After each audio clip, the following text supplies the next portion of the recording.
We talk about UAUs and conservative views. I'm your host today, Craig Lewis. I'm going to from Show 2026, live from the Green Strategic Mobile Studios. Today is Thursday. Guess what day it is? Guess what day it is? Who's ready? Star Punch Thursday, bitch.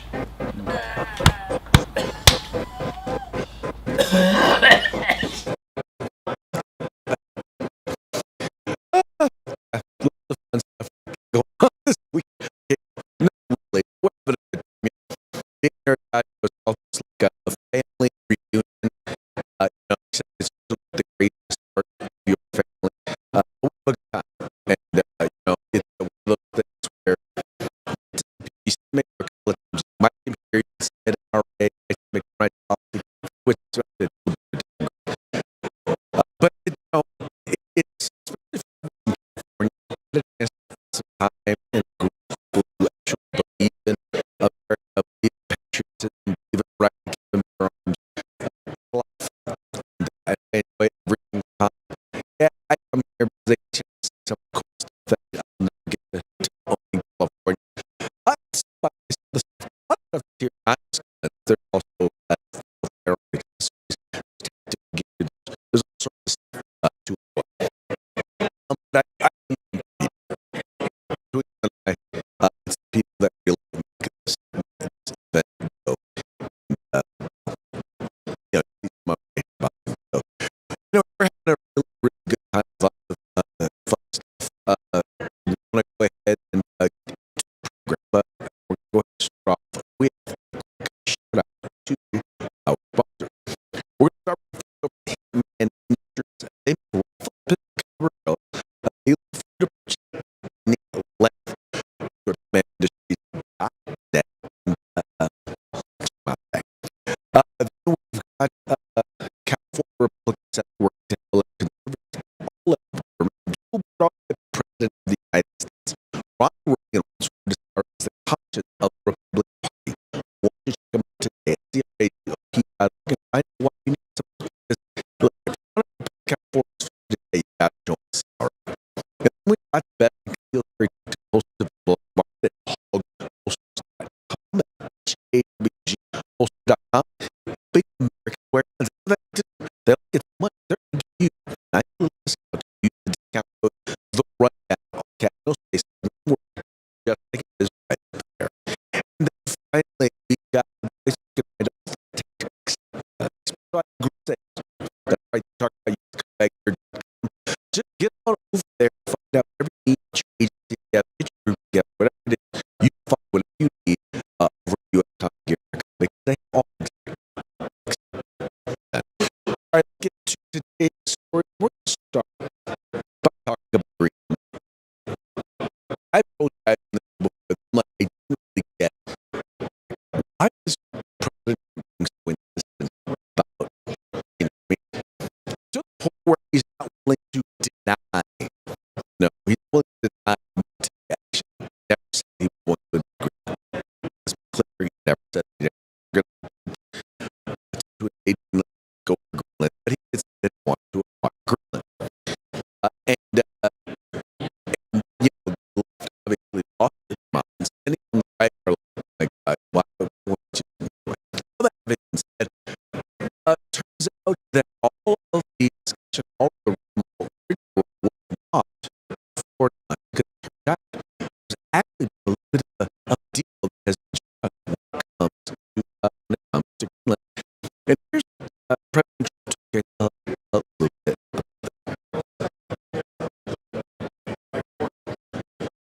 Every NATO ally has an obligation to be able to defend their own territory. And the fact is, no nation or group of nations is in any position to be able to secure Greenland other than the United States. We're a great power, much greater than people even understand. Well, Greenland, a big topic in Davos. Joining us now from Davos, Switzerland, is NATO Secretary General Mark Rutte. Mr. Secretary General, thanks. Welcome back to Special Report. You know, the president had his meeting. Thank you for having me back on the show. Sure. He had his meeting with you, the bilat meeting, and he came out of there and said, we have formed a framework of a deal with respect to Greenland and, in fact, the broader Arctic. What does that framework look like, sir? Yes, but what we basically discussed, how can we implement the president's vision on protecting, yes, Greenland, but of course it is not only Greenland, it is the whole Arctic. And as you know, there are 8 countries in the Arctic, Russia, which obviously is not in NATO, and 7 other countries, including the United States and Canada, but also 5 countries in Europe who are in that Arctic region. How can we collectively make sure that we defend that Arctic region, therefore implementing his vision of that necessity? And he's totally right there, because we know that the region is opening up more and more. The sea lanes are opening up more and more for the Russians and the Chinese and other adversaries to be active there, which is potentially a threat. You know, getting from point A to point B, though, seems like it may be a challenge. I did get a statement just before this interview from the Danish foreign minister. He said this: the day is ending on a better note than it began. We welcome that President Trump has ruled out taking Greenland by force and paused the trade war with Europe. Now let's sit down and find out how we can address the American security concerns in the Arctic while respecting the red lines of the Kingdom of Denmark. I think it's the red lines that are... Basically, what's happening, they're working at it. The whole point behind all of this was want to make sure that we had some sort of frame. Basically, our whole idea is Greenland, as we talked about before, is very important to our national security, to the security, frankly, of most of North America, the Western, North America, meaning Canada, as well as Mexico. Also the shipping lanes where Greenland are vitally important, and we're seeing a lot more activity by the Russians there. And in essence, what Trump is trying to do is bring attention to what is going on there in Greenland. He wants everybody to look at Greenland, he wants everybody to pay attention, and realize that NATO, look, we have a responsibility to make sure, just like we as the U.S. have a responsibility to make sure that we're helping Europe, Europe has a responsibility to make sure that we're taking care of, right? That we're protected. And so what this does is it allows us, it allows us to happen. Now, basically, anyone have found a way to make this all work out in a way that doesn't mean we don't have to own it, but we're going to have something present that this thing is going to be fixed soon. That President Donald Trump announced a new Greenland framework had been agreed upon with NATO Secretary General Mark Rutte. The NATO chief told Fox News, quotes a special report where the U.S. forcibly control of Greenland from Denmark is not discussed for a meeting between him and Trump in Switzerland during the World Economic Forum. That issue did not come up anymore in my conversations with the president. He's very much focused on what we need to do to make sure the huge Arctic region where change is taking place at the moment, where the Chinese and Russians are more and more active, how can we protect that? Rutte said we had an idea of reporting framework that had been agreed upon. Now, some of the things that are going to be included are going to be we're going to have military bases there, as well as we're going to have economic bases there. In other words, a lot of those vital minerals, mining, things like that, we know what we need, we are seeking in order to continue being competitive economically in the world. We're going to be able to get them from there in Greenland. And that's what he wants. This is what Trump wants all along.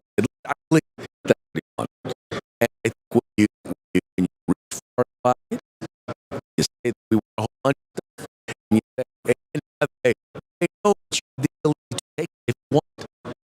Yeah, the U.S. I'm sorry, that these 34 troops defend against American invasion in Greenland. That's what the country said.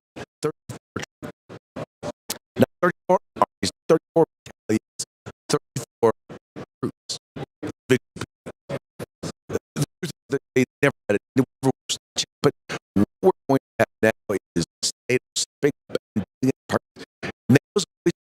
entity that, frankly, we provide almost all of the military support for.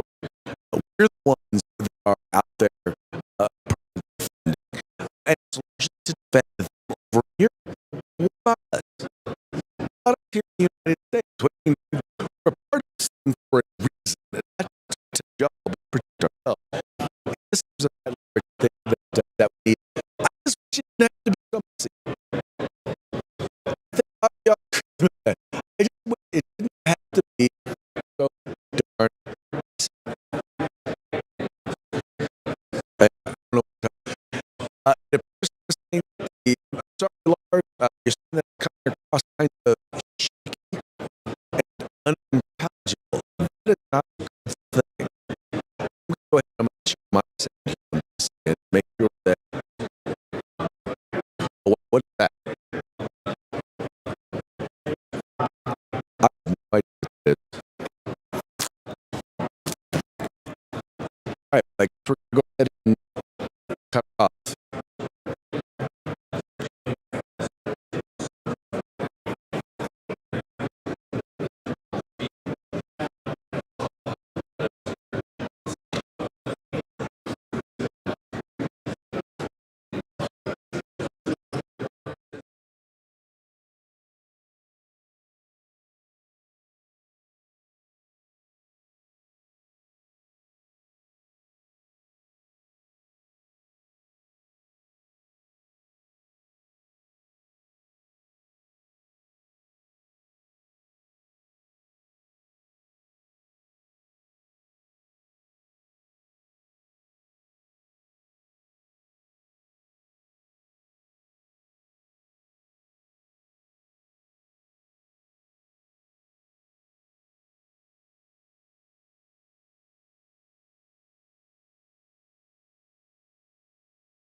Hello, everyone.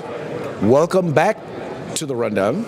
I will be your host today, Craig DeLuz, coming at you for the West Coast, the left coast, behind the Iron Curtain, otherwise known as the Sierras. And I apologize about that little audio mix-up there. I didn't know what was going on. It just came across all shaky and whatnot, but it appears to be working just fine now. Anyway. We're coming at you, by the way, live from SHOT Show 2026 in Las Vegas, Nevada, in the Imperium Strategic Group studios. Wow. Okay. Anyway, I'm all kind of discombobulated because I'm just trying to figure out what was going on. But anyway, do appreciate Lars, who let me know that we were having problems with the feed, but things do appear to be working better right now. Anyway, let's go ahead and we're going to go right on into the show. And you probably didn't hear a thing that I said earlier, but wanted to start off talking about what's going on there in Davos. That's right, primarily want to focus on the fact that, well, President Trump has cut a deal when it comes to Greenland. Now, I know that when we first started talking about this thing, I had no idea what the president was trying to figure out. I had no idea what he was trying to do. But it appears that, according to him, or at least according to reports, or according to him, it appears that they've worked out a deal where they're going to be able to get what it was that they originally wanted when it came to Greenland. Has an obligation to be able to defend their own territory. And the fact is, no nation or group of nations is in any position to be able to secure Greenland other than the United States. We're a great power, much greater than people even understand. Greenland, a big topic in Davos. Joining us now from Davos, Switzerland, is NATO Secretary General Mark Rutte. Mr. Secretary General, thanks. Welcome back to Special Report. You know, the president had his meeting. Thank you for having me back on the show. Sure, he had his meeting with you, the bilat meeting, and he came out of there and said, we have formed a framework of a deal with respect to Greenland and, in fact, the broader Arctic. What does that framework look like, sir? Yes, but what we basically discussed, how can we implement the president's vision on protecting, yes, Greenland, but of course it is not only Greenland, it is the whole Arctic. And as you know, there are 8 countries in the Arctic, Russia, which obviously is not in NATO, and 7 other countries, including the United States and Canada, but also 5 countries in Europe who are in that Arctic region. How can we collectively make sure that we defend that Arctic region, therefore implementing his vision of that necessity? And he's totally right there, because we know that the region is opening up more and more. The sea lanes are opening up more and more for the Russians and the Chinese and other adversaries to be active there, which is potentially a threat.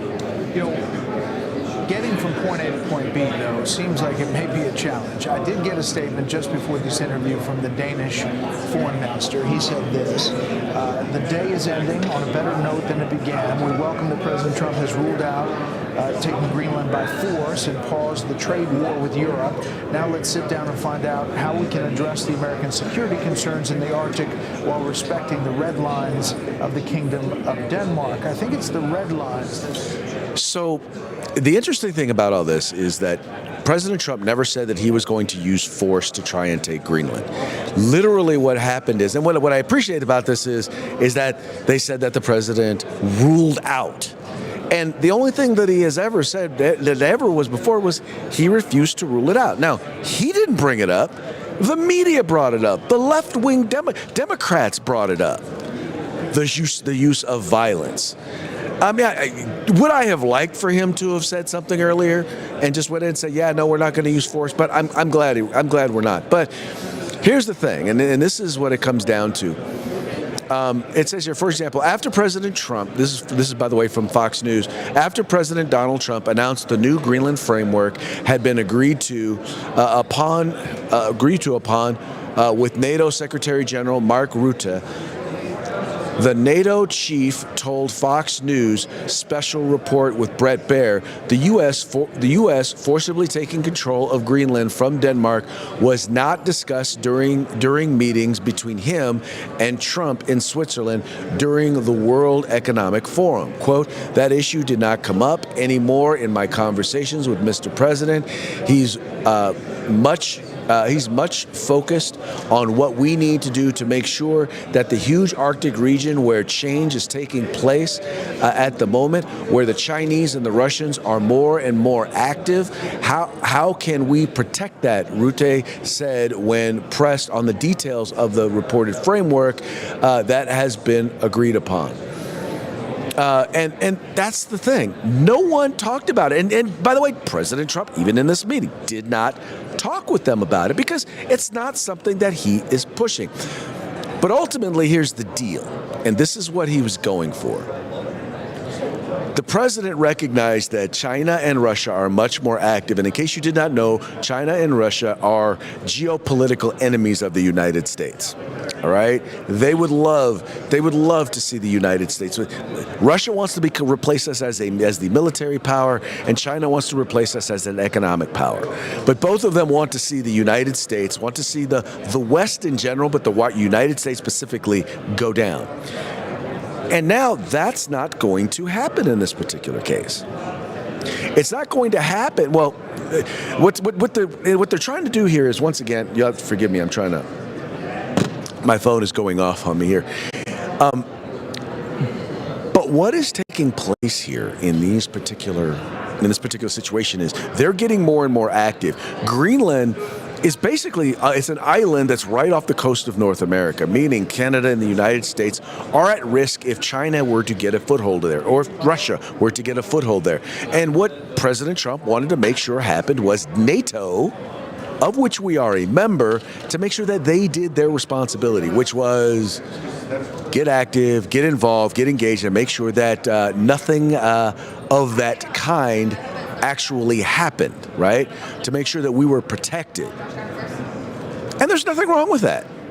There's nothing wrong with them standing up and making sure that that happens. Anyway, so good things. We're getting what we wanted. It turns out that it might actually be both minerals, which means there'll probably be some mining that we will have access to. And there are tons of rare earth minerals that we need for many, many, many, many things here in the United States, as well as the ability to have some military presence there. Now, this framework is not very much different than a deal that we had decades ago. I think post World War II, we had a similar deal, and over time just kind of pulled out. Well, now that, so why are we going back in? If we had a deal and we were there, why do we need to go back in? Well, as I stated before, Russia and China are much more active there in that region, and China especially they're making too much hullabaloo, and I just think that folks are in a position where they feel like we need to make sure that we let them know that we're paying attention and that the rest of Europe pays attention, because we look out for them. They need to make sure that they're also looking out for us. Now, that's not all that was going on in Davos. Also, what was taking place was at the World Economic Forum was, let's just say Gavin Newsom went there because he wanted to represent the interests of the United States. Except there's one problem. He has no official position when it comes to our international affairs and the United States. But he is a guy who wants to run for president. And so he's trying to make himself look presidential, except there's only one problem. You can't look presidential when there's already a president. You can't try and be in the same place. And so Gavin Newsom went there and by the way, supposedly was invited to speak, but according to the folks over at the California Globe, Gavin Newsom whimpers, "White House blocked me from speaking at World Economic Forum."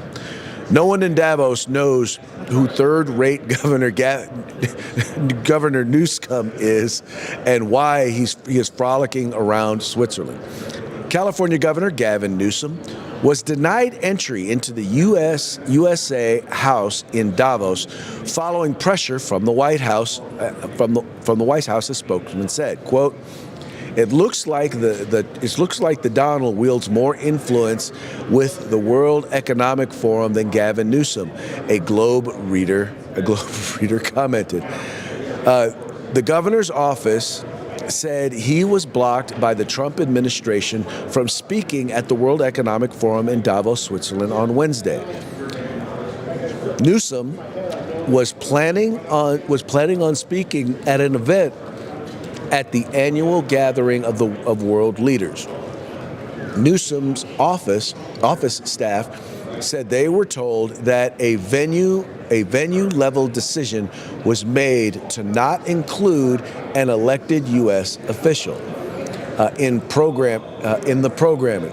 The Los Angeles Times reported a fireside chat was scheduled for Wednesday evening in Davos with media outlet Fortune. Newsom commented on X Wednesday saying, "How weak and pathetic do you have to be to be this scared of a fireside chat?" White House spokesperson Anna Kelly told Newsweek on Wednesday, "No one in Davos knows who third-rate Governor Newsom is or why he's frolicking around Switzerland instead of fixing the many problems he created in California." Fortune magazine told Newsweek that in an emailed statement on Wednesday, quote, Governor Newsom had been invited to participate in a Fortune conversation at USA House in Davos. Subsequently, USA House determined it would not be able to accommodate the governor's participation and communicated the decision to Fortune. Yeah, because you're not there representing anyone, dude. No one gives a rip about you, Gavin. Look, let's just put it, this is how bad it is. You literally have chased billions of dollars, hundreds of billions of dollars out of the state of California, trillions I honestly believe, in terms of economic opportunity in order to quote unquote fight climate change. And guess what? CO2 levels are worse now than ever before. So you don't know anything about economics, right? You don't know anything about the environment. And now you want to go to the World Economic Forum and try and lecture someone on, or basically not try and lecture, go there to badmouth the United States, in particular badmouth the President of the United States. And you think he's just going to sit around and let you do it? Yeah, you're kind of dumb. Of course, that's also the reason why, especially, by the way, after he goes out and he says that they, what is it? He said something about their knee pads. What was the joke that he had to say? Oh, that's right. Here it is. Do you have a message for Europeans who are concerned about the messages from the White House around Greenland this week? Yeah, it's time to fuck up. It's time to get serious and stop being complicit. It's time to stand tall and firm, have a backbone.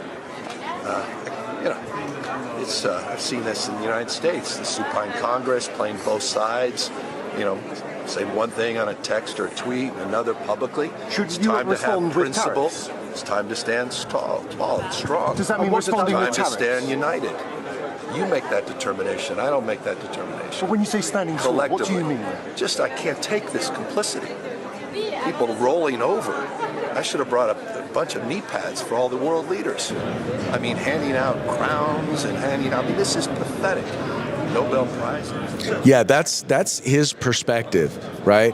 And then you don't think that that the President of the United States is going to say, yeah, no, we don't want the rest of y'all out here doing that.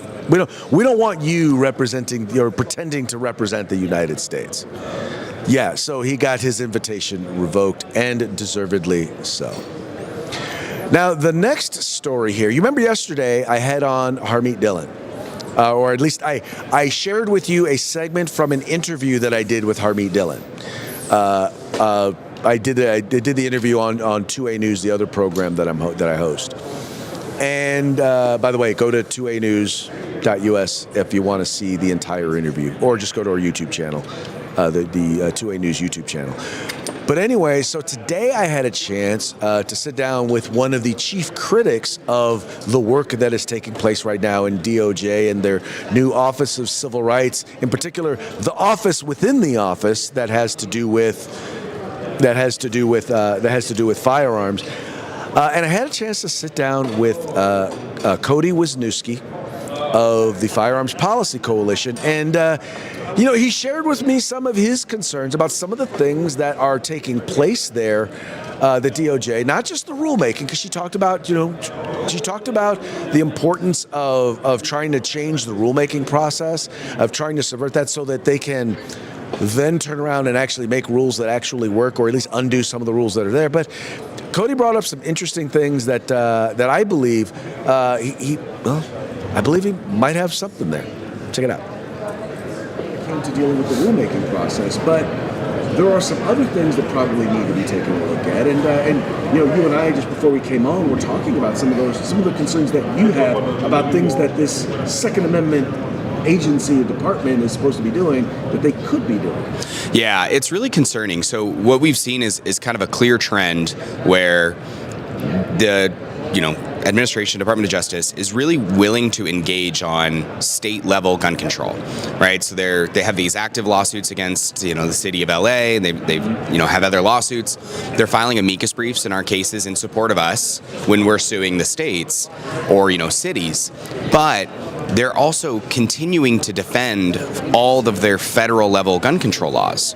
So, in our NFA lawsuit, right, they're continuing to push back. They're continuing to try to defend the NFA. They're saying that even with the $0 tax, that you still have to register your firearm because they think that they still need to be able to do that, which is insane. In this George Peterson case, they're continuing to prosecute him merely for possessing an unregistered suppressor. That's it. That is the charge. And they're going to try and put him in jail. I mean, we're not talking about, a pre-enforcement challenge where nobody's at risk of not going home tomorrow. George Peterson will go to jail if the federal government continues to prosecute him and is victorious. And they're keeping up that fight. We've also seen it in our Reese case, which is the 18 to 20 handgun purchase case coming out of Louisiana. There, we won. We were victorious at the Fifth Circuit. The case went back down for the district court to enter relief for us. And now the federal government is fighting us on how broad the relief is. They're trying to limit. This was the case that made the headlines because the feds wanted our membership lists. And we said, absolutely not. So we have fixed that problem. But they're still fighting us. They want our victory to be as narrow as possible, which really means that they want to continue to enforce the 18 to 20 purchase ban, which the Fifth Circuit has said is unconstitutional, against as many people as they possibly can, which is just insane. So it's great that they're doing these things on the state level. That's awesome, but I just don't understand why we're still having these fights at this federal gun control level. They're DOJ attorneys. They have, they answer to all of these people that are saying that they're the most pro-gun administration. Like, let's do it. Let's get some of this federal stuff fixed. Let's stop defending these federal gun control laws. What do you think it's going to take to get them? And I think that's the point right there. Is like, and he and I talked a little bit more about this. Now, understand that to a certain degree, if something has been, if a law has been passed and signed into law, right, and the courts have not ruled it unconstitutional, or more importantly, if they have ruled that it is constitutional, as an attorney general, you have an obligation to defend it. But we've also seen that plenty of attorneys general don't go all the way. I mean, in other words, if something is ruled unconstitutional, they don't have to appeal it. You're not obligated to appeal it. That's what happened with the whole marriage thing in California, when the governor and the attorney general of California opted not to continue to defend Proposition 8 in court. They're like, yep, it's been ruled by a court unconstitutional, and therefore that's why they didn't bother to continue to defend it. Right? Why are we defending it? There's no need for us to continue to defend it because, well, we did our job. The courts have ruled. Once the court rules, that's it. Or there were the other instances that Cody brought up there. Anyway, I will continue to say that I think the biggest issue here is that you have nobody who is a known figure within the gun rights community that's a part of this process. So in many cases, they know the cases, they know the issues, they know they know where all the bodies are buried. And they can, if you're really interested in defending the Constitution and the right to keep and bear arms, these are the people that you need to talk to, because they're seeing the implementation on the ground. And as much as I like Harmeet and I respect Harmeet, and she's doing a lot to fight for civil rights, in particular for freedom of speech, for religious liberty, but she's not fighting the day-to-day fight when it comes to the Second Amendment, in a lot of these instances. And so I do think that in many cases you're dealing with people who are currently in the Department of Justice who are not gun people, right? They may be good lawyers, but they're not gun people. They're not part of the Second Amendment fight. And so, their positions on some of these things are probably a little tenuous. It's probably a little weak-kneed. What did she call them? She called them a little prissy. That's what Harmeet called them. She said some of them are a little prissy, right? Anyway. So I don't know. I think there's definitely room there for discussion. I think that there's nothing wrong with being publicly critical, and I think because sometimes the only time in which, in particular, this White House, any White House will hear you is when you are publicly critical. But the real good thing is, and maybe this is where the whole him being willing to kick every barking dog actually is an asset. Because if you're the barking dog, then he's going to come and he's got to address you. And in this particular case, if you want to call yourself the most pro-gun administration, well then, when someone says, "Hey, stop defending gun control," there's nothing really that they can say. Anyway, so. Good job, sir. Very much. Good job, Mr. Wisniewski. Very much appreciate what you had to say. Now, moving right along, the next thing that we have going on here has to do with The folks that were protesting over there in Minnesota, the ones who decided to go into a church and interrupt the service, well, several of them now have been taken into custody. That's right. Here we go. So this being, no, that's the wrong one. Anyway, so several of them have been taken into custody. But the interesting thing is that even though they have been taken into custody, they've absolutely positively refused to go after Don Lemon. That's right. Don Lemon is not going to be charged. So they arrested 2 people. They just decided not to arrest the others. This here being reported over at, who is it, CBS News. A Minnesota federal magistrate judge refused to sign a complaint charging independent journalist Don Lemon in connection with a protest inside a church in St. Paul on Sunday. Multiple sources familiar with the proceedings told CBS News. The Attorney General is enraged at the magistrate's decision, said a source familiar with the matter. Attorney General Pam Bondi has been in Minnesota for 2 days as the Justice Department has sought to surge prosecutorial and law enforcement resources there. A different source stressed that the process is not over, and the Justice Department could find other avenues to charge Lemon. On Thursday morning, Bondi announced 2 arrests connected to the church protest. Chantel Louisa Allen, who serves on the St. Paul School Board, and Lakima Levy Armstrong. Levy Armstrong. Bondi alleged that Armstrong was involved in organizing the protest.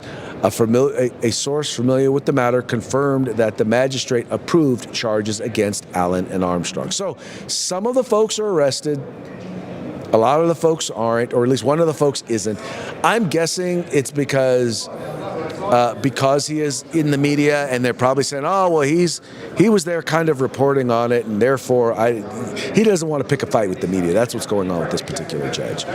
But clearly, he was participating in the protest, and you would think that they would, well, I don't know, allow them for the federal government to enforce the law. I do not know if this judge is a Democrat appointee or a Republican appointee. I'm going to guess that he's a Democrat appointee. But then again, I don't know. Who knows? He could be a Republican. Anyway, so no justice for Don Lemon, but at least some of the folks are being charged. And keep in mind, they clearly violated a law that was put in place in order initially, it was to keep the KKK from interrupting church services. In this particular case, it was a different group of racists. Anyway. All right, folks, well, that now brings us to our parting shots. Parting shots are brought to you by Hog Holsters. Go to hogholsters.com. Use the discount code The Rundown, all caps, no spaces, one word, and get your Hog holster today.